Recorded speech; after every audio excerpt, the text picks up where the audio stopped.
ഈ വാർത്താ ദിനത്തിലെ പ്രധാന റിപ്പോർട്ടുകളുമായി വാർത്താമഴ ആരംഭിക്കുന്നു. ഞാൻ എസ് വിജയകുമാർ. വടക്കൻ കേരളം മഴ ദുരിതത്തിലാണ്. കർണാടക വനത്തിൽ ഉരുൾപൊട്ടിയെന്ന സൂചനകൾക്കിടെ കണ്ണൂരിലെ പുഴകളിൽ മലവെള്ളപ്പാച്ചിലാണ്. ആറളം നുച്ച്യാട് പുഴകൾ കരകവിഞ്ഞു. മണിക്കടവിൽ വ്യാപാര സ്ഥാപനങ്ങളിൽ വെള്ളം കയറി. കണ്ണൂർ നഗരത്തോട് ചേർന്ന മേലെ ചൊവ്വ, എളയാവൂർ, കക്കാട് മേഖലകളിലും വെള്ളം കയറിയതോടെ നിരവധി കുടുംബങ്ങളെയാണ് മാറ്റിപ്പാർപ്പിച്ചത്. കോഴിക്കോട് മലയോര മേഖലയിലും മഴയും കാറ്റും തുടരുകയാണ്. കക്കയം ഡാമിൽ ജലനിരപ്പ് ഉയർന്നതിനെ തുടർന്ന് ബ്ലൂ അലേർട്ട് പ്രഖ്യാപിച്ചു.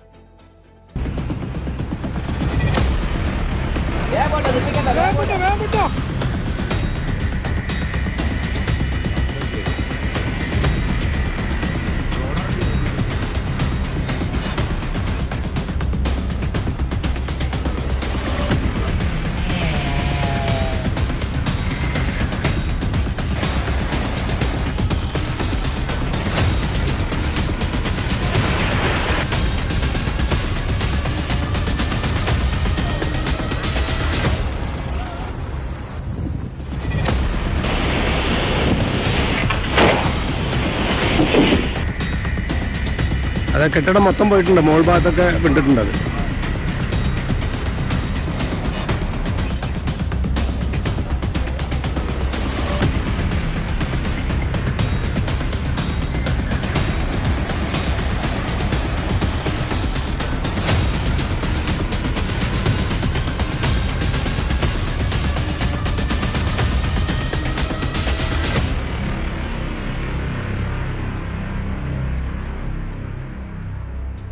കണ്ണൂരിന്റെ മലയോരത്ത് മലവെള്ളപ്പാച്ചിലുണ്ടായി. കർണാടക വനമേഖലയിൽ ഉരുൾപൊട്ടിയെന്നാണ് സംശയം.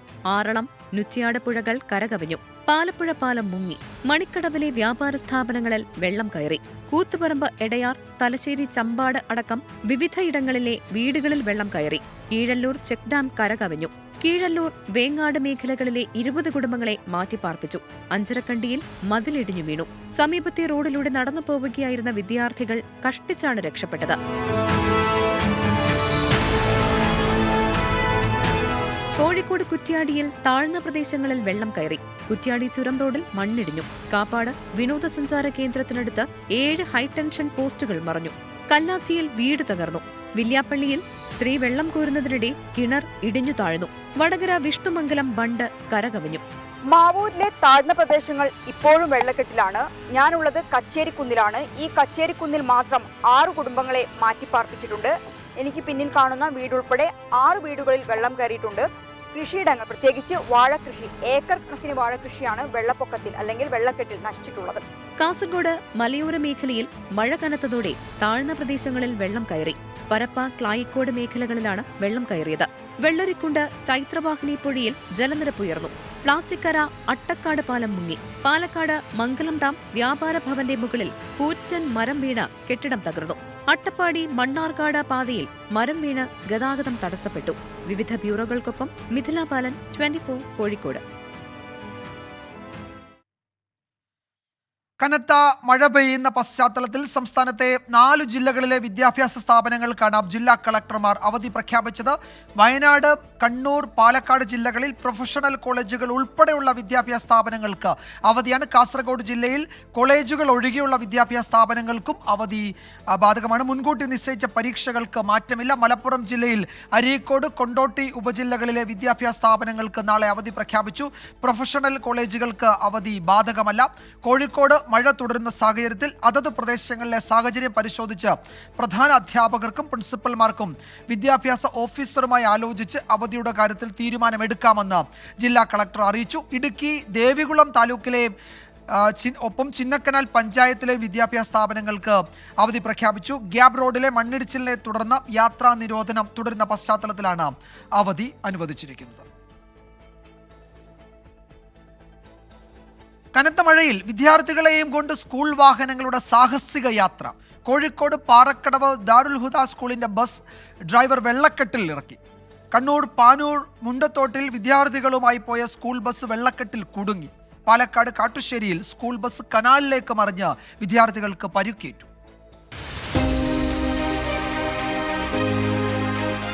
30ഓളം കുട്ടികളുമായി പുറപ്പെട്ട ആലത്തൂർ ASMM ഹയർ സെക്കൻഡറി സ്കൂളിന്റെ ബസ്സാണ് കാട്ടുശ്ശേരിയിൽ വെച്ച് മറിഞ്ഞത്.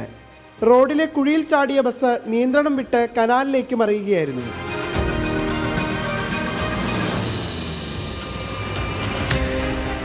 അതെന്താന്ന് എനിക്കറിയില്ല. പെട്ടെന്ന് എന്ത് കാരണം വെച്ചാലാണ് ബസ് വീണ അറിയില്ല. ചരിഞ്ഞപ്പോഴാണ് മനസ്സിലായത് ബസ് ഇങ്ങനെ വീണിട്ടുണ്ട്. വെള്ളമൊക്കെ കയറിയപ്പോൾ മനസ്സിലായി. ഞാൻ മറിഞ്ഞതിന് പിന്നെ ഓരോ കമ്പിയിൽ പിടിച്ച് എങ്ങനെയൊക്കെ കയറി വന്നതാണ്. പെട്ടെന്ന് വളഞ്ഞ് വഴുക്കി റോഡിൽ നിന്ന് മഴ പെയ്തുകൊണ്ട് വഴുക്കി കനാലിക്ക് അങ്ങോട്ട് വീണു. പെട്ടെന്ന് വീണപ്പോൾ ഞങ്ങൾ പേടിച്ചു. പിന്നെ കമ്പി പിടിച്ച് കയറി വന്നു. പിന്നെ ഞാൻ കയറുമ്പോൾ അപ്പുറത്തെ കനാലിക്ക് വീണു. പിന്നെ ഞാൻ കമ്പി പിടിച്ച് തൂങ്ങിയിട്ട് ആദ്യം വന്ന് കണ്ടത്തുകൂടെ ഇറങ്ങി. സമീപത്തെ പാടത്ത് ജോലി ചെയ്തുകൊണ്ടിരുന്ന തൊഴിലാളികളാണ് ആദ്യം രക്ഷാപ്രവർത്തനത്തിനെത്തിയത്. ഈ വണ്ടിൻ്റെ ഫാൾട്ടുകൾ കൊണ്ട് ചില സംഭവങ്ങൾ നടക്കുന്നുണ്ട്. ഒരു ഡ്രൈവറിൻ്റെ ഫാൾട്ട് കൊണ്ട് സംഭവിക്കുന്നുണ്ട്, വണ്ടിൻ്റെ പാർട്സുകൾ കൊണ്ട് സംഭവിക്കുന്നുണ്ട്. ഇത് സംഭവിച്ചത് അതായത് ഈ ബസ്സിൻ്റെ ഈ കാലപ്പഴക്കമാണ് ഇതിന് എത്തിപ്പെട്ടിരിക്കുന്നത്. അതായത് പഴയ വണ്ടികൾ പരമാവധി ഒഴിവാക്കണം. ഈ സ്കൂൾ കുട്ടികളെ കൊണ്ടുപോകുന്ന വണ്ടി പരമാവധി സേഫ്റ്റി ആയിട്ടുള്ള വണ്ടികൾ, പുതിയ വണ്ടികൾ അത് ഉപയോഗിക്കുക. കുട്ടികളെ ആലത്തൂർ ക്രസന്റ് ആശുപത്രിയിൽ പ്രവേശിപ്പിച്ചു. ജില്ലാ കളക്ടർ ആശുപത്രിയിലെത്തി വിദ്യാർത്ഥികളെ കണ്ടു. കുട്ടികളുമായി പോയ കോഴിക്കോട് പാറക്കടവ് ദാറുൽ ഹുദ സ്കൂളിന്റെ ബസ് ഡ്രൈവർ വെള്ളക്കെട്ടിലിറക്കി. കനത്ത മഴയ്ക്കിടെയായിരുന്നു ഡ്രൈവറുടെ അതിസാഹസികത.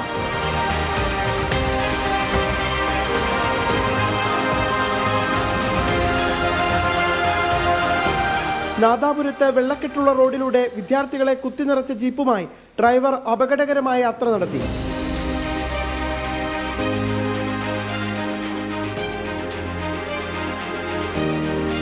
കണ്ണൂർ ചെമ്പാട് ചോദാവൂർ ഹയർ സെക്കൻഡറി സ്കൂളിലെ വിദ്യാർത്ഥികളെ സ്കൂൾ ബസ്സിൽ നിന്ന് വെള്ളക്കെട്ടുള്ള റോഡിൽ ഇറക്കിവിട്ടെന്നും പരാതി ഉയർന്നു. കണ്ണൂർ പാനൂർ മുണ്ടത്തോടിൽ വിദ്യാർത്ഥികളുമായി പോയ സ്കൂൾ ബസ് വെള്ളക്കെട്ടിൽ കുടുങ്ങി. നാട്ടുകാരുടെ സഹായത്തോടെ ബസ് സുരക്ഷിതമായി മാറ്റി. മുന്നറിയിപ്പ് അവഗണിച്ചാണ് ബസ് വെള്ളക്കെട്ടിലിറക്കിയതെന്ന് ആരോപണമുയർന്നു. വിവിധ ബ്യൂറോകൾക്കൊപ്പം 24 പാലക്കാട്. അതിതീവ്ര മഴയിൽ വിറങ്ങലിച്ച് നിൽക്കുകയാണ് വയനാട്. കബനി അടക്കം വയനാട്ടിലെ പുഴകളെല്ലാം പലയിടത്തും കരകവിഞ്ഞു. മരം കടപുഴകി വീണും വെള്ളക്കെട്ട് മൂലവും മുത്തങ്ങ ദേശീയപാതയിൽ പലയിടത്തും ഗതാഗതം തടസ്സപ്പെട്ടു. താഴ്ന്ന പ്രദേശങ്ങളിൽ വെള്ളം കയറിയതോടെ നിരവധി കുടുംബങ്ങളെ സുരക്ഷിത കേന്ദ്രങ്ങളിലേക്ക് മാറ്റി.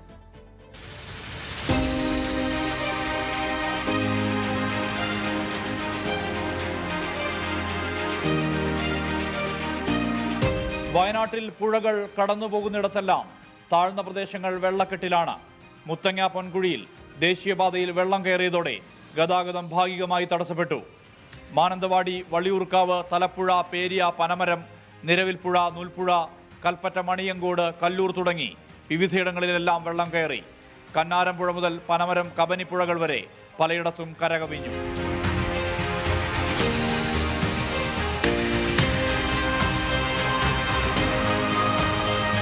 കാണുന്ന ഫുള്ളായിട്ട് വെള്ളം തന്നെയാണ്. എല്ലാം വെള്ളം കയറിയിട്ട് ഭയങ്കര കഷ്ടമാണ്. ഞങ്ങളൊക്കെ ഷിഫ്റ്റ് ചെയ്തിട്ടുണ്ട്. ഇപ്പോൾ ഇവിടെ ക്യാമ്പിലോട്ട് പോകാൻ വേണ്ടിയിരിക്കുകയാണ്. പ്രായമുള്ള അമ്മയുണ്ട്, പിള്ളേരുണ്ട്. ആകെ ഒരു പ്രതിസന്ധി ഘട്ടത്തിലാണ് പിള്ളേർ. പിണങ്ങോട് പീസ് വില്ലേജ് റോഡും പടിഞ്ഞാറെത്തറ ചേരിയംകൊല്ലി കോളനി റോഡും വെള്ളം തള്ളിയെത്തിയതോടെ തകർന്നു. മെയിൻ റോഡിലേക്ക് കയറണമെങ്കിൽ തന്നെ ഈ വഴിയല്ലാതെ ഞങ്ങൾക്ക് വേറൊരു ആശ്രയവും ഇല്ല. അപ്പം നല്ല ബുദ്ധിമുട്ട് തന്നെയാണ് ഞങ്ങൾ ഫേസ് ചെയ്തുകൊണ്ടിരിക്കുന്നത്. 35ഓളം കുടുംബങ്ങളുണ്ട്, 149ഓളം അംഗങ്ങളുണ്ട് ഞങ്ങൾ ഈ കോളനിയിൽ തന്നെ. മുത്തങ്ങയിലും മേപ്പാടിയിലും മരം വീണ് ഗതാഗതം തടസ്സപ്പെട്ടു. പേരിയയിൽ ഒറ്റപ്പെട്ടു പോയ കുടുംബങ്ങളെ സുരക്ഷിത സ്ഥാനങ്ങളിലേക്ക് മാറ്റിയത് തോണി ഉപയോഗിച്ചാണ്. വള്ളിയൂർക്കാവിൽ ഉത്തരേന്ത്യൻ കുടുംബത്തെ വീട്ടിൽ നിന്ന് മാറ്റാൻ മണ്ണുമാന്തി യന്ത്രം വേണ്ടി വന്നു.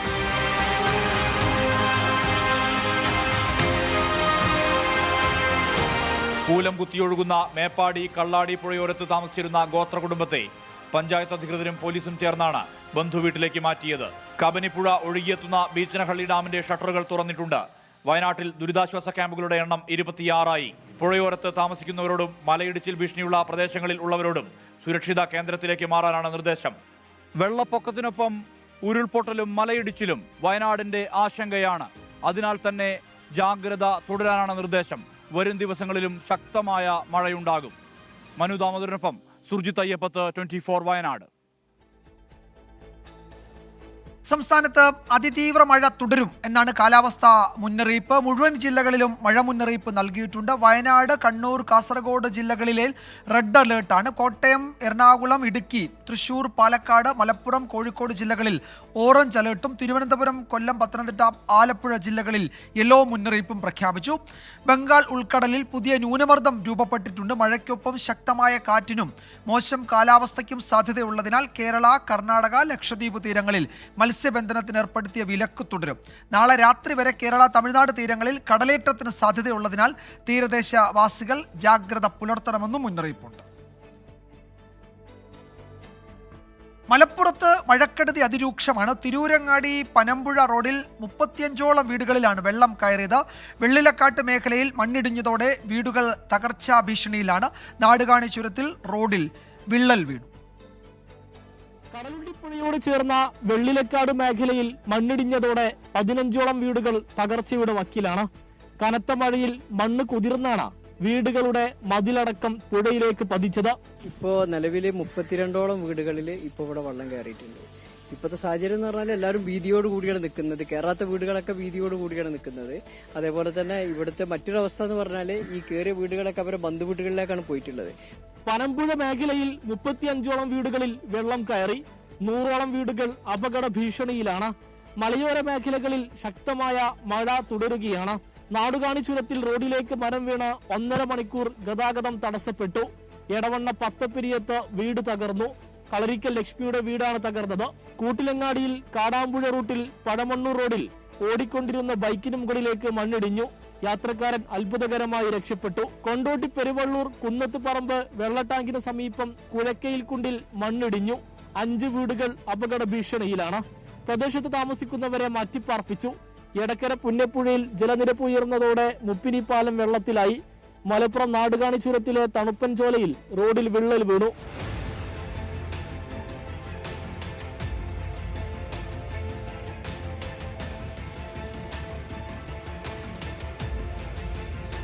പതിനഞ്ച് മീറ്റർ നീളത്തിലാണ് റോഡിൽ വിള്ളൽ രൂപപ്പെട്ടത്. പൊതുമരാമത്ത് വകുപ്പ് ഉദ്യോഗസ്ഥർ സ്ഥലം സന്ദർശിച്ചു. നിലമ്പൂരിൽ കനത്ത മഴ തുടരുകയാണ്. ഉൾവനത്തിൽ ഒറ്റപ്പെട്ട ആദിവാസി കുടുംബങ്ങൾക്ക് വനം വകുപ്പ് ഉദ്യോഗസ്ഥർ ഭക്ഷ്യക്കിറ്റ് എത്തിച്ചു നൽകി. ഈ വെള്ളക്കെട്ട് പോലെ തന്നെ ഇവിടുത്തുകാരുടെ മനസ്സിലും ആശങ്ക തളം കെട്ടി നിൽക്കുകയാണ്. എല്ലാം സാധാരണഗതിയിലായി തങ്ങളുടെ കിടപ്പാടത്തിലേക്ക് എന്ന് മടങ്ങി വരാനാകുമെന്നാണ് ഇവരുടെ ചിന്ത. സമീർ ബിൻ കരീം, 24, തിരൂർ.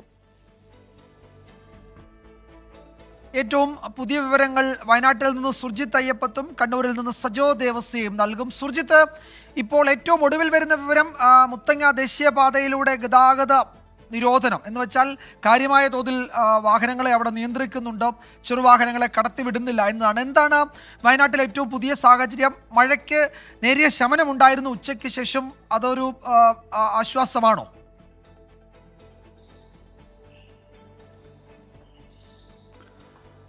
വിജയകുമാർ, ഇന്ന് ഉച്ചയ്ക്ക് ശേഷം ശക്തമായ രീതിയിലുള്ള മഴ പെയ്ത്തില്ല. വയനാടിനെ സംബന്ധിച്ച് മഴ എന്ന് പറയുന്നത് കൃത്യമായി ഇടവേളകളിലാണ് മഴ പെയ്യുന്നത്. ആ മഴ എന്ന് പറയുന്നത് ശക്തമായ മഴയാണ്. ഉച്ചയ്ക്ക് ശേഷം അത് താരതമ്യേന കുറഞ്ഞിട്ടുണ്ട്. പക്ഷേ രാത്രി എന്ത് സംഭവിക്കുമെന്നറിയില്ല. രാത്രിയിലെ കാലാവസ്ഥ നിർണായകമാണ്. രാത്രിയിൽ ഒരുപക്ഷെ ശക്തമായി മഴ പെയ്താൽ വീണ്ടും സമാനമായ രീതിയിൽ തന്നെ വെള്ളക്കെട്ട് ഉയരാനുള്ള സാധ്യത തള്ളിക്കളയാൻ കഴിയുകയില്ല. ഇന്ന് ഒട്ടുമിക്ക സ്ഥലങ്ങളും വെള്ളക്കെട്ടിൽ അമരുന്ന വിധത്തിലായിരുന്നു വയനാട്ടിൽ സംഭവിച്ചിരുന്നത്. അതായത് പല സ്ഥലങ്ങളിലും വലിയ വെള്ളക്കെട്ട് ഇപ്പോഴും തുടരുകയാണ്. ഇതുവരെ 125 ഹെക്ടറോളം കൃഷിനാശം ജില്ലയിൽ ഉണ്ടായിട്ടുണ്ടെന്നുള്ളതാണ് കണക്കുകൾ. മാത്രമല്ല 26 ദുരിതാശ്വാസ ക്യാമ്പുകളാണ് വയനാട്ടിൽ തുറന്നിട്ടുള്ളത്. നാളെ അവധി പ്രഖ്യാപിച്ചിട്ടുണ്ട്. പ്രൊഫഷണൽ കോളേജുകൾ അടക്കമുള്ള വിദ്യാഭ്യാസ സ്ഥാപനങ്ങൾക്കാണ് ജില്ലാ കളക്ടർ അവധി പ്രഖ്യാപിച്ചിട്ടുള്ളത്. മാത്രമല്ല ഈ മുകൾ തടങ്ങളിൽ, അതായത് ഈ ഉരുൾപൊട്ടൽ സാധ്യത അടക്കമുള്ള പ്രദേശം വയനാട്ടിലുണ്ട്. അത്തരം ഇക്കോളജിക്കലി സെൻസിറ്റീവ് ആയിട്ടുള്ള ധാരാളം പ്രദേശങ്ങൾ ഉള്ളതിനാൽ തന്നെ ആ മേഖലയിൽ താമസിക്കുന്ന ആളുകൾക്കെല്ലാം തന്നെ നേരത്തെ തന്നെ ഇതുമായി ബന്ധപ്പെട്ട ജാഗ്രതാ നിർദ്ദേശം നൽകിയിട്ടുണ്ട് ജില്ലാ ഭരണകൂടം. അതോടൊപ്പം കീഴ്ത്തടങ്ങളിൽ താമസിക്കുന്ന ആളുകളെല്ലാം തന്നെ പുനരധിവാസ ക്യാമ്പുകളിലേക്ക്, ദുരിതാശ്വാസ ക്യാമ്പുകളിലേക്ക് മാറ്റിയിട്ടുണ്ട്. ഈ ശേഷിക്കുന്ന മാറിപ്പോകാൻ തയ്യാറല്ലാത്തവരോട് കൃത്യമായ രീതിയിൽ പോലീസിനെ എല്ലാം ഉപയോഗിച്ചുകൊണ്ട് മാറ്റാനുള്ള സംവിധാനവും സംവിധാനവും എല്ലാം തന്നെ ഒരുക്കിയിട്ടുണ്ട്. ജില്ലാ ഭരണകൂടം അതുമായി ബന്ധപ്പെട്ട പ്രവർത്തനങ്ങൾ കൂടി ആയി മുന്നോട്ട് പോവുകയാണ്. മാത്രമല്ല തദ്ദേശ സ്ഥാപനങ്ങളുമായി സഹകരിച്ചുകൊണ്ടാണ് ഇത്തരം നടപടി സ്വീകരിക്കുന്നത്. ബീച്ചനഹള്ളി ഡാം തുറന്നു വെച്ചിട്ടുണ്ട്. കബനിപ്പുഴയിലാണ് ഏറ്റവും അധികം നീരൊഴുക്കുള്ളത്. അതായത് ഇവിടുത്തെ ഒരു ഭാഗത്തെ ചെറുപുഴകൾ എല്ലാം നിറഞ്ഞൊഴുകി അത് നേരെ എത്തുന്നത് കബനിയിലേക്കാണ്. കൂടൽക്കടവിൽ വെച്ച് പനമരം പുഴയും കബനിപ്പുഴയായി മാറും. മാനന്തവാടി പുഴയും ചേർന്ന് കബനിപ്പുഴയായി മാറി അത് നേരെ എത്തുന്നത് ബീച്ചനഹള്ളി ഡാമിലേക്കാണ്. കർണാടകയുടെ ഭാഗമായ ബീച്ചനഹള്ളി ഡാം തുറന്നു വെച്ചിട്ടുണ്ട്. അതുകൊണ്ട് തന്നെ ആ നീരൊഴുക്ക് ക്രമീകരിക്കാൻ കഴിയുമെന്നുള്ളതാണ് പ്രതീക്ഷ. ഇന്ന് രാത്രിയുടെ കാലാവസ്ഥയെ ആശ്രയിച്ചിരിക്കും നാളത്തെ കാര്യങ്ങൾ. എന്തായാലും ഉച്ചയ്ക്ക് ശേഷം കാര്യമായ രീതിയിലുള്ള മഴപ്പെയ്ത്ത് വലിയ രീതിയിൽ ഉണ്ടാകുന്നില്ല.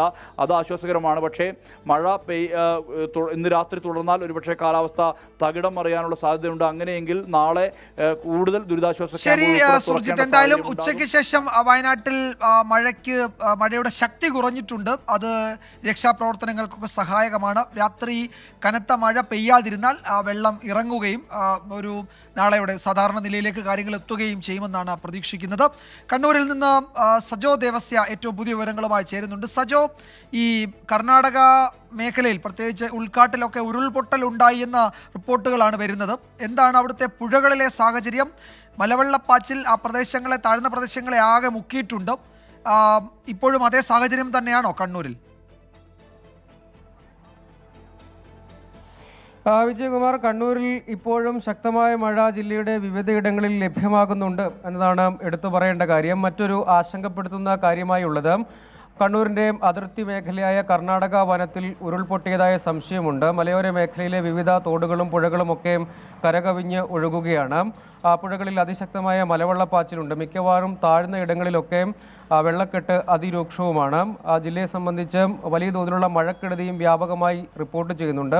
മട്ടന്നൂർ നായിക്കാലിയിൽ അവിടെ ഒരു നിർമ്മാണത്തിൽ നിന്ന് റോഡ് തന്നെ തകർന്നു വീണു. നിരവധി വീടുകൾക്ക് ഭാഗികമായോ പൂർണ്ണമായോ കേടുപാടുകൾ സംഭവിച്ചു. ജില്ലയിൽ 4 ദുരിതാശ്വാസ ക്യാമ്പുകൾ ഇതിനകം തുറന്നിട്ടുണ്ട്. 80ഓളം കുടുംബങ്ങളെ വിവിധയിടങ്ങളിലായി മാറ്റിപ്പാർപ്പിക്കേണ്ടിയും വന്നിട്ടുണ്ട്. അതിശക്തമായ മഴ, ഒപ്പം പഴശ്ശി ഡാമിൻ്റെ ഷട്ടറുകൾ പൂർണ്ണമായും തുറന്നിട്ടുണ്ട്. വളവട്ടണം പുഴയിലും ജലനിരപ്പ് ക്രമാതീതമായി തന്നെ ഉയരുന്നുണ്ട്. ആറളം പുഴ കരകവിഞ്ഞ് ഒഴുകുകയാണ്. പാലപ്പുഴ പാലം പൂർണ്ണമായി മുങ്ങിയിട്ടുണ്ട്. ഒപ്പം നുച്ചിയാട് പുഴയും കരകവിഞ്ഞ് ഒഴുകുകയാണ്. മണിക്കടവ് മേഖലകളിലും ശക്തമായ വെള്ളക്കെട്ടുണ്ട്. വിവിധയിടങ്ങളിൽ വ്യാപകമായി മണ്ണിടിച്ചിലും ഒപ്പം കൽക്കെട്ടുകളും സംരക്ഷണ ഭിത്തികളും തകരുന്ന നിരവധി സംഭവങ്ങളുണ്ടായി. അഞ്ചരക്കണ്ടിയിൽ വീടിൻ്റെ സംരക്ഷണ ഭിത്തി മതിൽ തകർന്ന് കാറിന് മുകളിലേക്ക് പതിച്ച് അപകടമുണ്ടായി. ഇപ്പോൾ അഞ്ചരക്കണ്ടിയിൽ സ്കൂൾ വിട്ടുപോയ വിദ്യാർത്ഥികൾക്ക് മുന്നിലേക്ക് അവിടുത്തെ മസ്ജിദിൻ്റെ മതിൽ തകർന്നു വീണു. തലനാരിഴയ്ക്കാണ് ആ കുട്ടികൾ രക്ഷപ്പെട്ടത്. ഒപ്പം വിവിധയിടങ്ങൾ പരിശോധിക്കുകയാണെങ്കിൽ താഴെച്ചൊവ്വ, എളയാവൂർ, താഴെച്ചൊവ്വയിലെ വെറ്റിലപ്പള്ളി ഉൾപ്പെടുന്ന പ്രദേശം, ഒപ്പം കൂത്തുപറമ്പിലെ എടയാർ ഉൾപ്പെടുന്ന മേഖല, ഒപ്പം തലശ്ശേരിയുടെ ചമ്പാട്, ഒപ്പം മട്ടന്നൂരിലെ കീഴല്ലൂർ, വേങ്ങാട് മേഖലകളിലടക്കം നിരവധി വീടുകളിൽ വെള്ളം കയറി. നിരവധി പാതകളിലും വെള്ളക്കെട്ട് അതിരൂക്ഷമാണ്. ഇപ്പോഴും ശക്തമായ മഴ ജില്ലയുടെ വിവിധ മേഖലകളിൽ തുടരുന്നു. മലയോര മേഖലയിലാണ് ഏറ്റവും ശക്തമായ മഴയുള്ളത്. ജില്ലയിൽ റെഡ് അലേർട്ടാണ്. നാളെ വിദ്യാഭ്യാസ സ്ഥാപനങ്ങൾക്ക് മുഴുവൻ അവധി നൽകിയിട്ടുണ്ട്. ഇന്ന് വിദ്യാഭ്യാസ സ്ഥാപനങ്ങൾക്ക് അവധി നൽകിയിരുന്നില്ല. മിക്കവാറും പാതകളിലൊക്കെ തന്നെ വലിയ തോതിലുള്ള വെള്ളക്കെട്ടുണ്ട്. വെള്ളക്കെട്ട് മുറിച്ചു കടക്കാനൊക്കെ സ്കൂൾ ബസ്സും മറ്റും ശ്രമിക്കുന്നത് അപകടകരമായ സാഹചര്യം പലയിടങ്ങളിലും സൃഷ്ടിച്ചു. അത് വലിയ തോതിൽ വിവാദമാവുകയും ചെയ്തിരുന്നു. അതിന് പിന്നാലെ ഏതായാലും മുഴുവൻ വിദ്യാഭ്യാസ സ്ഥാപനങ്ങൾക്കും അവധി നൽകിയിട്ടുണ്ട്. നാശനഷ്ടങ്ങളുടെ കണക്കും ഇപ്പോഴുള്ള മഴയുടെ ലഭ്യതയും എന്തായാലും കണ്ണൂരിൽ ഇപ്പോഴും മഴ തുടരുകയാണ്. മലയോര മേഖലകളിലാണ് കാര്യമായ മഴ പെയ്യുന്നത്. പുഴകളിൽ വെള്ളം ഉയരുന്നുണ്ട്. താഴ്ന്ന പ്രദേശങ്ങളൊക്കെ വെള്ളത്തിനടിയിലാണ്. അവിടെ എനിക്ക് തോന്നുന്നു ഏറ്റവും കൂടുതൽ ആളുകളെ മാറ്റിപ്പാർപ്പിച്ചിരിക്കുന്നത് ഇപ്പോൾ കണ്ണൂർ ജില്ലയിലാണ്. നഗരപ്രദേശങ്ങളിലടക്കം താഴ്ന്ന പ്രദേശങ്ങളിൽ വെള്ളം കയറിയിട്ടുണ്ട്. അവിടെ രക്ഷാപ്രവർത്തനമൊക്കെ തുടരുകയാണ്. ദൃശ്യങ്ങൾ നമ്മൾ കണ്ടു. സജോ ദേവസ്യാണ് വിവരങ്ങൾ നൽകിയത് കണ്ണൂരിൽ നിന്ന്. മഴയുടെ ശക്തി കുറഞ്ഞെങ്കിലും മധ്യകേരളത്തിൽ മഴക്കെടുതിക്ക് ശമനമില്ല. കോട്ടയം പനച്ചിക്കാട്ട് താറാവ് കർഷകൻ മുങ്ങി മരിച്ചു. എറണാകുളം പൂയംകുട്ടിയിൽ കാട്ടാന ഒഴുക്കിൽപ്പെട്ട് ചരിഞ്ഞു. കോട്ടയം പനച്ചിക്കാട് താറാവ് കർഷകനായ സദാനന്ദനെയാണ് മുങ്ങിമരിച്ച നിലയിൽ കണ്ടെത്തിയത്. മാളിക്കടവ് പാലത്തിന് സമീപത്ത് വെച്ച് വെള്ളത്തിൽ വീഴുകയായിരുന്നു. മധ്യകേരളത്തിൽ മഴ തുടരുന്ന സാഹചര്യത്തിൽ ഇടുക്കി മലങ്കര ഡാമിലെ എല്ലാ ഷട്ടറുകളും 50 സെന്റിമീറ്റർ വീതം ഉയർത്തി. പെരിയാറിൽ ജലനിരപ്പ് ഉയർന്നു. മരച്ചിൽ ഒടിഞ്ഞു വീണ് കരിമ്പൻ സ്വദേശി ജോണിയുടെ വീടിന്റെ മേൽക്കൂര തകർന്നു. തൃശൂർ ചെമ്പൂക്കാവിൽ റോഡിലേക്ക് തെങ്ങ് വീണ് വൈദ്യുതി പോസ്റ്റുകൾ തകർന്നു. പൂയംകുട്ടിക്ക് സമീപം കുട്ടമ്പുഴ ആറിൽ കണ്ട കാട്ടാനയുടെ ജഡം കരക്കെത്തിച്ചു.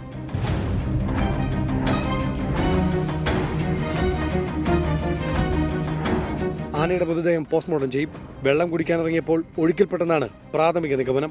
വിവിധ ബ്യൂറോകൾക്കൊപ്പം 24 കൊച്ചി. പെരുമ്പാവൂരിൽ നിയമവിദ്യാർത്ഥിനിയെ പീഡിപ്പിച്ചു കൊന്ന കേസിലെ പ്രതി അമീറുൽ ഇസ്ലാമിന്റെ വധശിക്ഷ സുപ്രീം കോടതി സ്റ്റേ ചെയ്തു എന്ന വിവരമാണ് ഇപ്പോൾ വരുന്നത്. ആർ രാധാകൃഷ്ണൻ വിവരങ്ങൾ നൽകും ഡൽഹിയിൽ നിന്ന്. ആർക്കെ, ഒരു സാങ്കേതിക നടപടി എന്നതിനപ്പുറത്തേക്ക് ഒരു പ്രാഥമിക വാദം കേൾക്കലൊക്കെ കഴിഞ്ഞ് മെറിറ്റിലേക്ക് ഇറങ്ങിയുള്ള കോടതിയുടെ പരിശോധനയിലാണോ ഒരു സ്റ്റേ ഉത്തരവ് നൽകിയിരിക്കുന്നത് ഇപ്പോൾ?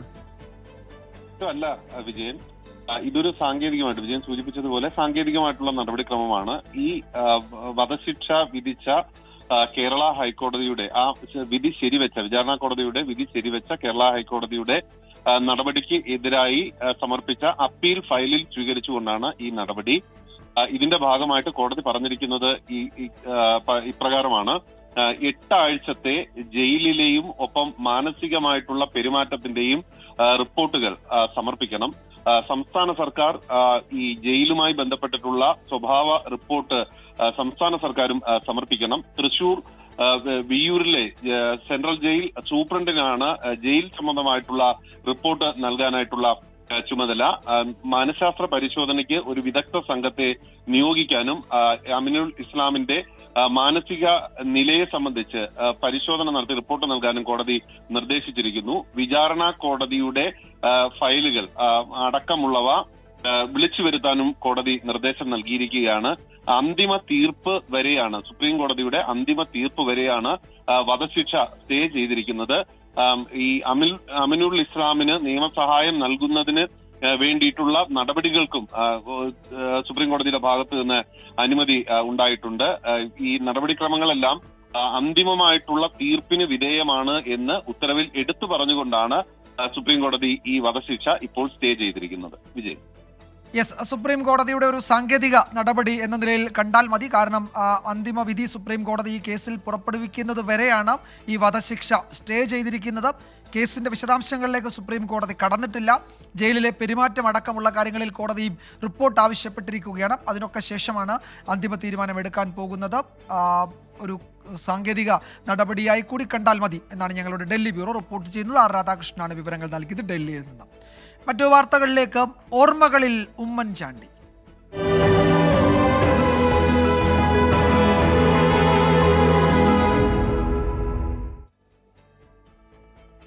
മുൻ മുഖ്യമന്ത്രി ഉമ്മൻചാണ്ടിയുടെ ഓർമ്മകൾക്ക് ഒരാണ്ട്. സംസ്ഥാനത്തുടനീളം കോൺഗ്രസ് അനുസ്മരണ പരിപാടികൾ സംഘടിപ്പിച്ചു. പുതുപ്പള്ളി പള്ളിയിൽ പ്രത്യേക പ്രാർത്ഥന നടന്നു. വിഴിഞ്ഞം തുറമുഖ പദ്ധതിയിൽ ഉമ്മൻചാണ്ടിയുടെ പങ്ക് തമസ്കരിക്കാൻ ശ്രമം നടക്കുന്നുണ്ടെന്ന് AICC general secretary KC Venugopal MP പറഞ്ഞു. ഉമ്മൻചാണ്ടിക്ക് വേണ്ടിയായിരുന്നു പുതുപ്പള്ളിപ്പള്ളിയിലെ ഇന്നത്തെ ആദ്യ കുർബാന. പിന്നാലെ ജനകീയ നേതാവ് അന്ത്യവിശ്രമം കൊള്ളുന്ന കല്ലറയിലും പുതുപ്പള്ളിയിൽ നിർമ്മിക്കുന്ന വീട്ടിലും പ്രത്യേക പ്രാർത്ഥനകൾ.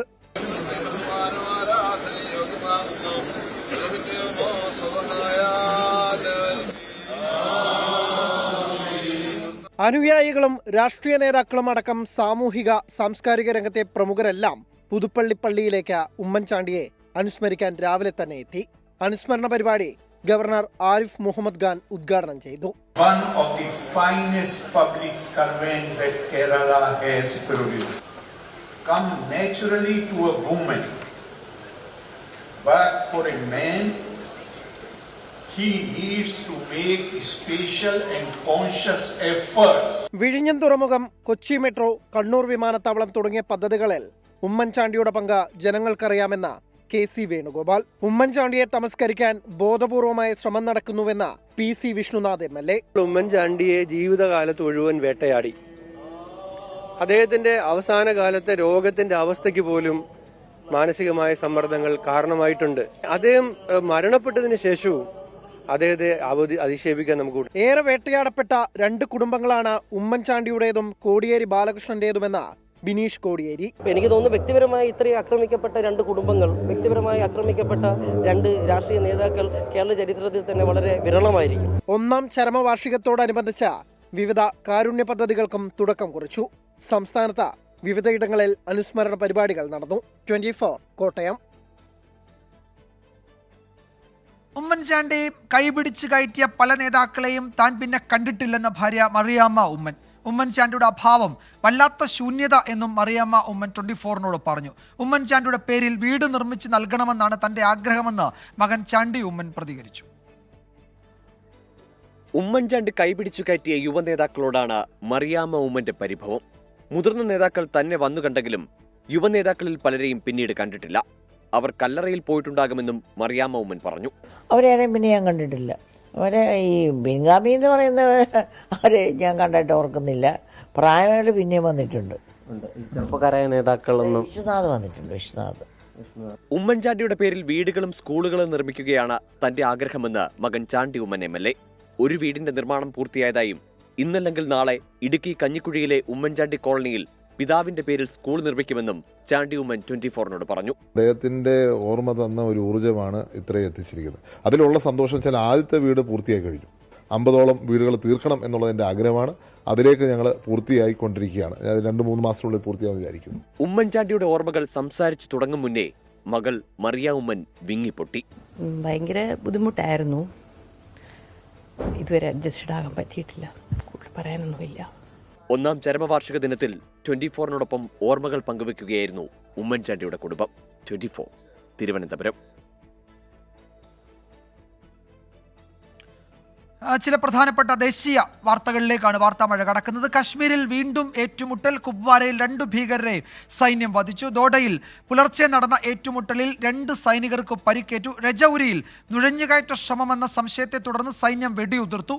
ജമ്മു കാശ്മീരിലേത് ഗുരുതര സാഹചര്യമെന്ന് കോൺഗ്രസ് നേതാവ് ഡോക്ടർ കരൺ സിംഗ് പറഞ്ഞു. ജമ്മു കാശ്മീരിലെ 2 ഇടങ്ങളിലാണ് ഇന്ന് സൈന്യവും ഭീകരരും തമ്മിൽ ഏറ്റുമുട്ടലുണ്ടായത്. പുലർച്ചെ 2 മണിയോടെയാണ് ആദ്യ ഏറ്റുമുട്ടൽ. ജമ്മു കാശ്മീരിലെ ധോഡയിലെ കസ്തിഗർ മേഖലയിൽ സൈന്യവും ഭീകരരും തമ്മിൽ ഏറ്റുമുട്ടിയത് 40 മിനിറ്റോളം. 2 സൈനികർക്ക് പരിക്കേറ്റു. കുപ്വാര ജില്ലയിൽ കേരൻ മേഖലയിലുണ്ടായ ഏറ്റുമുട്ടലിൽ സൈന്യം തിരിച്ചടിച്ചു. 2 ഭീകരരെ വധിച്ചു. നിയന്ത്രണ രേഖയ്ക്ക് സമീപമായിരുന്നു ഏറ്റുമുട്ടൽ. രജൌരിയിലെ സുന്ദർബനി മേഖലയിൽ നുഴഞ്ഞുകയറ്റ ശ്രമമുണ്ടായെന്ന സംശയത്തെ തുടർന്ന് സൈന്യം വെടിയുതിർത്തു. ഒരിടവേളയ്ക്കു ശേഷം ഭീകരർ വീണ്ടും ജമ്മുവിൽ ശ്രദ്ധ കേന്ദ്രീകരിക്കുന്നുവെന്ന് കോൺഗ്രസ് നേതാവ് ഡോക്ടർ കരൺ സിംഗ്. നിലവിലെ സർക്കാരിന് സ്ഥിതിഗതികളിൽ പൂർണ്ണ നിയന്ത്രണമില്ലെന്നും വിമർശനം.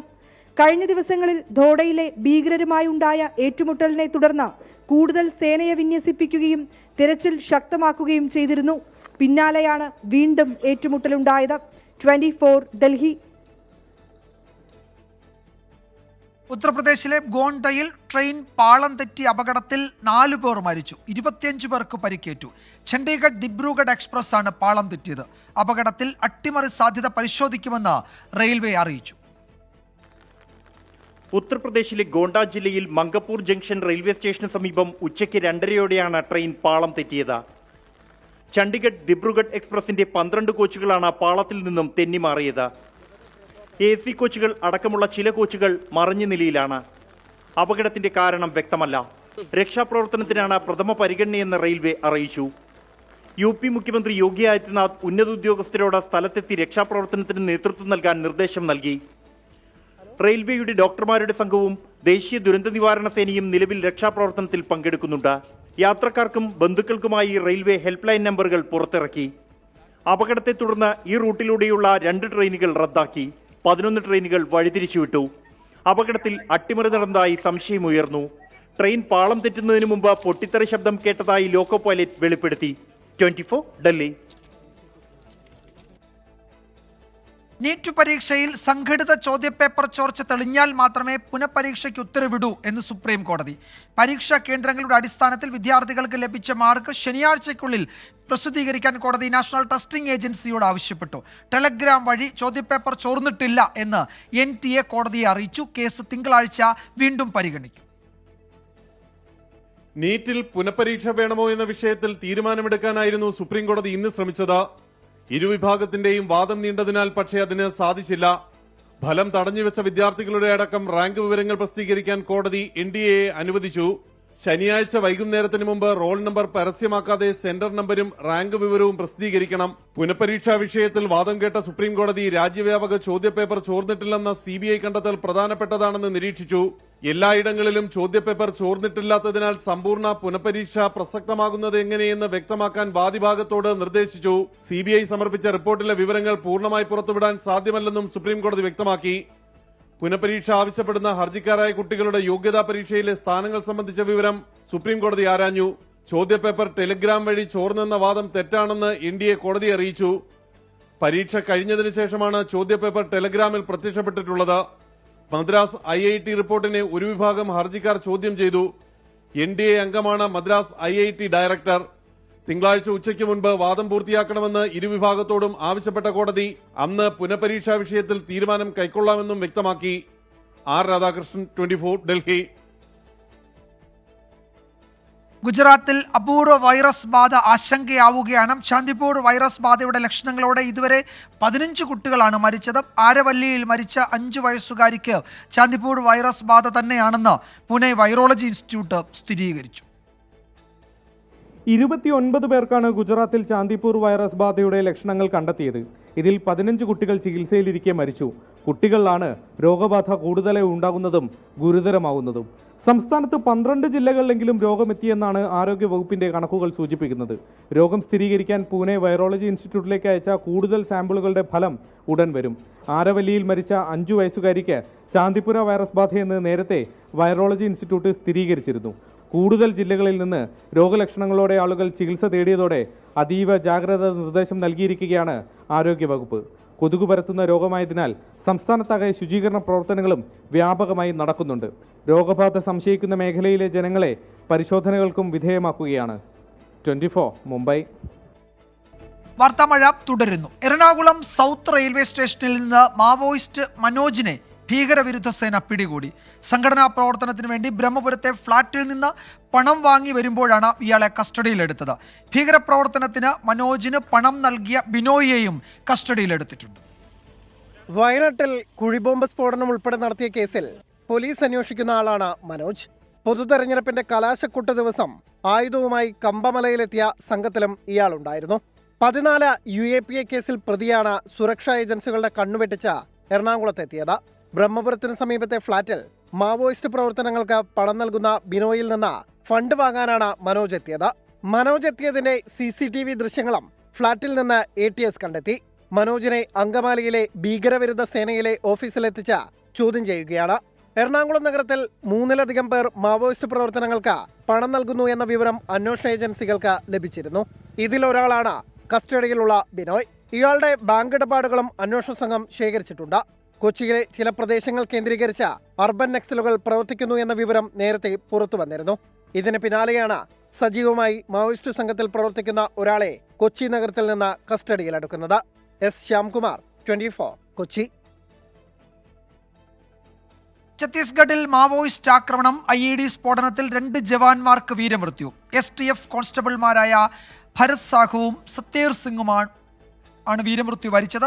4 ജവാന്മാർക്ക് പരിക്കേറ്റു. ബീജാപൂർ ജില്ലയിൽ ഇന്ന് പുലർച്ചെയോടെയാണ് സ്പെഷ്യൽ ടാസ്ക് ഫോഴ്സിന് നേരെ ആക്രമണമുണ്ടായത്. പരിക്കേറ്റവരെ റായ്പൂരിലെ ആശുപത്രിയിലേക്ക് മാറ്റിയിട്ടുണ്ട്. മേഖലയിൽ മാവോയിസ്റ്റുകൾക്കായുള്ള തെരച്ചിൽ സുരക്ഷാ സേന തുടങ്ങി. ശ്രീലങ്കൻ പര്യടനത്തിനുള്ള ഇന്ത്യൻ ടീമിനെ പ്രഖ്യാപിച്ചു. ഏകദിനത്തിൽ രോഹിത് ശർമ്മയും 2020-ൽ സൂര്യകുമാർ യാദവുമാണ് ക്യാപ്റ്റൻ. ഹാർദിക് പാണ്ഡ്യയെ പാടെ തഴഞ്ഞപ്പോൾ ശുഭ്മാൻ ഗിൽ ഇരു ടീമിന്റെയും വൈസ് ക്യാപ്റ്റനാണ്. മലയാളി താരം സഞ്ജു സാംസൺ 2020-ൽ ഇടം നേടി. ഗൗതം ഗംഭീർ യുഗത്തിലെ ആദ്യ ഇന്ത്യൻ ടീമിൽ നിരവധി സർപ്രൈസുകൾ. ഏകദിനത്തിൽ രോഹിത് ശർമ്മ തന്നെ ക്യാപ്റ്റനായി തുടരുമ്പോൾ 2020 ടീമിനെ സൂര്യകുമാർ യാദവ് നയിക്കും. രോഹിത് ശർമ്മയ്ക്ക് ശേഷം പരിമിത ഓവർ ക്രിക്കറ്റിൽ ഇന്ത്യയെ നയിക്കുമെന്ന് കരുതിയിരുന്ന ഹാർദിക് പാണ്ഡ്യയ്ക്ക് വൈസ് ക്യാപ്റ്റൻ സ്ഥാനം പോലുമില്ല. ശുഭ്മാൻ ഗില്ലാണ് ഇരു ടീമിന്റെയും ഉപനായകൻ. ഏകദിന ടീമിലേക്ക് സീനിയർ താരങ്ങളായ വിരാട് കോഹ്ലിയും KL രാഹുലും തിരിച്ചെത്തിയപ്പോൾ അച്ചടക്ക നടപടിക്ക് ശേഷം ശ്രേയസ് അയ്യരും പരിക്കിന് ശേഷം ഋഷഭ് പന്തും മടങ്ങിയെത്തി.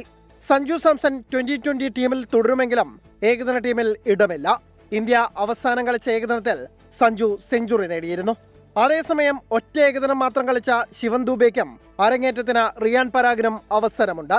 ഈ രണ്ടുപേരും 2020 ടീമിലുമുണ്ട്.